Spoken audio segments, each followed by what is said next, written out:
ABP ਸਾਂਝਾ ਦੇਖ ਰਹੇ ਹੋ। मैं हाँ अनुजा शर्मा। ਲਗਾਤਾਰ ਕਿਸਾਨਾਂ ਦੇ ਵੱਲੋਂ ਬਹੁਤ ਸਾਰੇ ਧਰਨੇ ਕੀਤੇ ਜਾ ਰਹੇ ਨੇ ਔਰ ਕਿਸਾਨਾਂ ਦੀਆਂ ਮੰਗਾਂ ਉੱਥੇ ਦੀਆਂ ਉੱਥੇ ਹੀ ਨੇ। ਜੇਕਰ ਗੱਲ ਕਰੀਏ ਜਿਹੜਾ ਸਿੰਘੂ ਬਾਰਡਰ ਤੇ ਮੋਰਚਾ ਚੱਲ ਰਿਹਾ ਸੀ, ਗਾਜ਼ੀਪੁਰ ਬਾਰਡਰ ਤੇ ਚੱਲ ਰਿਹਾ ਸੀ, ਮੰਗਾਂ ਉਸ ਵੇਲੇ ਵੀ ਕਾਲੇ ਕਾਨੂੰਨ ਰੱਦ ਕਰਨ ਦੀਆਂ ਹੋਈਆਂ ਸੀ, ਲੇਕਿਨ ਜਿਹੜੀਆਂ ਮੰਗਾਂ ਮੰਨੀਆਂ ਗਈਆਂ ਸੀ ਉਹਨਾਂ ਦੇ ਉੱਤੇ ਵਿਧਾਨ ਸਭਾ ਜਿਹੜੀ ਹੈ ਜਿਹੜਾ ਬਜਟ ਦੀ ਗੱਲ ਕਰੀਏ, ਕੇਂਦਰ ਸਰਕਾਰ ਦੇ ਵੱਲੋਂ ਜਿਹੜਾ ਬਜਟ ਪੇਸ਼ ਹੋਇਆ ਉਹਦੇ ਵਿੱਚ ਕੋਈ ਗੱਲ ਨਹੀਂ ਕੀਤੀ ਗਈ। ਇਸ ਵਕਤ ਸਾਡੇ ਨਾਲ ਰਕੇਸ਼ ਟਕੈਤ ਜੀ ਮੌਜੂਦ ਨੇ। ਟਕੈਤ ਜੀ, ਕੱਲ ਦੇ ਬਜਟ ਤੋਂ शुरुआत करते हैं। बजट पेश किया गया, वादे वड्डे वड्डे कीते गए थे, लेकिन कुछ नहीं किया। ਤੁਹਾਡੇ ਵਾਸਤੇ ਕੀ ਕਹਿਣਾ ਚਾਹੁੰਦੇ ਹੋ ਉਹਦੇ ਵਾਸਤੇ? ना करा, कर्जा दे दिया कि कर्जा लो और जमीन दो, ये स्कीम लेकर आए। भाव नहीं मिलेगा किसान को, कर्जा मिलेगा, तो ये बड़ी साजिश है जमीन छीनने की। किसान को पता चल जाना चाहिए कि ये जमीन छीनने का एक बड़ा षड्यंत्र रचा जा रहा है। भाई कर्जा दे रहे हो, आप भाव दे दो हमको, एमएसपी गारंटी कानून दे दो। तेलंगाना में एक पॉलिसी चल रही है कि वे 10,000 रुपये प्रति एकड़ किसान को देते हैं उसके नुकसान का। जिसके नाम जितनी जमीन है 10,000 रुपये एकड़ देंगे। वो पॉलिसी पे लागू कर दो। आप पानी फ्री कर दो किसानों को, हर खेत को पानी देंगे, फ्री देंगे। ये सारी चीज़ों पे काम करना चाहिए, लेकिन ये तो कर्जा बढ़ा रही है, भाव देंगे नहीं तो इससे नुकसान होगा किसानों को, जमीनें जाएंगी। वित्त मंत्री ने कल कहा है, कहते कि हम नेचुरल फार्मिंग की तरफ प्रमोट करेंगे, जहां जहां नेचुरल फार्मिंग करना चाहेंगे हम उनकी सहायता करेंगे। कुछ एनजीओ बनाएंगे, उनकी होगी। अब उसका वो तो है नहीं, कोई कमेटी उसकी बनी हुई नहीं। जैसे ये नेचुरल फार्मिंग की, अब पहले तो नेचुरल फार्मिंग की ये परिभाषा बताएं कि क्या है। ये ऑर्गेनिक फार्मिंग को नेचुरल फार्मिंग कह रहे हैं, या ये उसको कह रहे हैं कि जो नेचर में जैसे हम पहले खेती करते थे उसको नेचुरल फार्मिंग कह रहे हैं। इनको उन शब्दों का ही नहीं पता। ये ऑर्गेनिक फार्मिंग की बात करते हैं। ऑर्गेनिक फार्मिंग की मार्केट बनानी पड़ेगी। एक तरफ ये जीएम सीड को प्रमोट कर रहे हैं, एक तरफ ये नेचुरल फार्मिंग की बात कर रहे हैं। जीएम सीड आकर नेचुरल फार्मिंग कैसे करेंगे उसकी परिभाषा बता दो। जहाँ जहाँ जीएम सीड आएंगे उसका पूरा अलग मार्केट होता है, अलग बाजार उसका होता है। लोगों को बताना पड़ता है, लोगों को समझाना पड़े कि ये जहरीले फूड हैं। और एक तरफ ये नेचुरल की बात करें, एक ही मकान में बैठ के दो तरह की बात करते हैं। ये देश को गुमराह कर रहे हैं, अलग अलग बात बता के देश को गुमराह कर रहे हैं। अभी भी जितने भी किसान, अगर मैं देखूं, जितनी भी किसान जत्थेबंदियां पंजाब की थी वो आज भी धरनों पे हैं। अलग अलग इस वक्त हिस्सों में बट गए, लेकिन आज भी धरनों पे उतरी हुई हैं। कोई पानी को लेके, कोई गन्ने के प्राइस को लेके, या कोई और जो पिछली मांगे थे उनको लेके। क्या आप आज उन सब से भी मुलाकात करेंगे? करेंगे। हम जीरा का आंदोलन हुआ तो उसमें भी हम आए।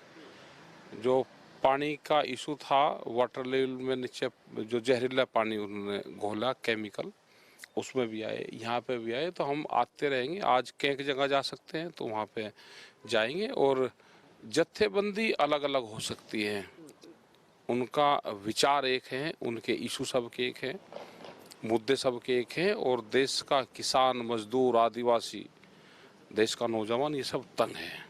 जी, अब एक इल्जाम लगने लग गया, कहते कि किसानों को आदत हो गई धरना करने की। अब जब मन करता है धरने पे उतर जाते हैं, मुद्दा कोई होता नहीं। ये पंजाब के मुख्यमंत्री की भी तरफ से कहा गया था कि कुछ लोग ऐसे हैं जो सिर्फ अपने मजे से धरना कर रहे हैं, कारण से नहीं। अब जब सरकार में ये नहीं रहते तो ये आंदोलनों के साथ रहते हैं। जब सरकार में आ जाते हैं तो देखो क्या होता है कि पार्टी अलग चीज़ है, संगठन अलग चीज़ है। जब सरकार बन जाती है वो एक अलग चीज़ है। इनको सरकार चलानी है तो फिर सरकार की भाषा बोलनी पड़ती है इनको। किसानों को दिक्कत है। अकेला स्टेट हम इनको कहने लगे कि ये सब चीज़ का सुधार कर देंगे, एक स्टेट से एग्रीकल्चर का सुधार नहीं होगा। ये पूरा एक नेशनल इशू है और इंटरनेशनल, क्योंकि पॉलिसी भारत सरकार तय करेगी और इंटरनेशनल इशू भी है। बहुत से हमको समझौते करने पड़ते हैं। कुछ सरकार ये है कि प्रो किसान होगी, प्रो गांव होगी, और कुछ ये होगी कि प्रो इंडस्ट्रीज होगी, व्यापारियों का हित सोचेगी। तो ये सरकार जो आजकल की है, ये सरकार है कि ये व्यापारियों की सरकार है। ये उनको कैसे फ़ायदा होगा तो ये उनकी बात करती है। कुछ पहले सरकारें थी वो किसानों की बात करती थी। तो ये तो मल्टीनेशनल कंपनी, बड़े उद्योगपति कैसे पनपेंगे, कैसे देश का किसान मजदूर कैसे बर्बाद होगा, तो ये उस पर काम कर रहे हैं। जब सिंघू बॉर्डर से, गाजीपुर बॉर्डर से धरना उठाया जाना था, तब ये कहा गया था कि कुछ समय की छुट्टी पे जा रहे हैं किसान, अगर जरूरत पड़ी दोबारा वापस आएंगे। अभी तक मांगे पूरी नहीं हुई, क्या दोबारा किसान वहां जाएंगे दिल्ली? क्या पता किसान वहां जाएगा, अलग अलग जगह जाएगा, कहाँ जाएगा। ये तो पूरे देश में अब चला गया और लोग आंदोलन कर रहे हैं, लोग मीटिंगें कर रहे हैं। और एसकेएम के हमारे जितने लीडर हैं वे जगह जगह मीटिंग करते हैं, पूरे देश भर में मीटिंग करते हैं। आज भी जैसे अलीगढ़ में गए हुए डॉक्टर साहब अलीगढ़ में हैं, हम यहाँ पे हैं पंजाब में, दर्शन पाल जी अलीगढ़ में हैं, कोई कर्नाटक जा रहा। तो 40 से ज़्यादा बड़े लीडर हमारे पास में हैं, वो पूरे देश भर में अलग अलग प्लेटफॉर्म पर काम कर रहे हैं। एक मोहाली में मोर्चा चल रहा है, आज आप यहीं पहुंचे हैं, उसी के लिए आए हैं। उनसे बातचीत करके क्या इस मसले का हल हो सकता है? सरकार से भी बात की जाएगी उस बारे में? सरकार बात करेगी तो बिल्कुल बात करनी चाहिए। उनका मसला ये है कि कुछ बंदी हैं पूरे देश भर में, सबके लिए कानून बराबर, सजा दी है कोर्ट ने, उनको छोड़ दो। अब 20-20, 30-30, 40 साल रहने के बाद में तो आदमी महात्मा बन जाए, कोई वो डकैत रहता है। फिर बहुत आदमी छूट गए और वे फिर इलेक्शन लड़े, वे ठीक काम करें फिर छोड़ने में तो उन्हें ज्ञान बहुत हो जाता है। और देश का कानून क्या कहता है वो बताओ।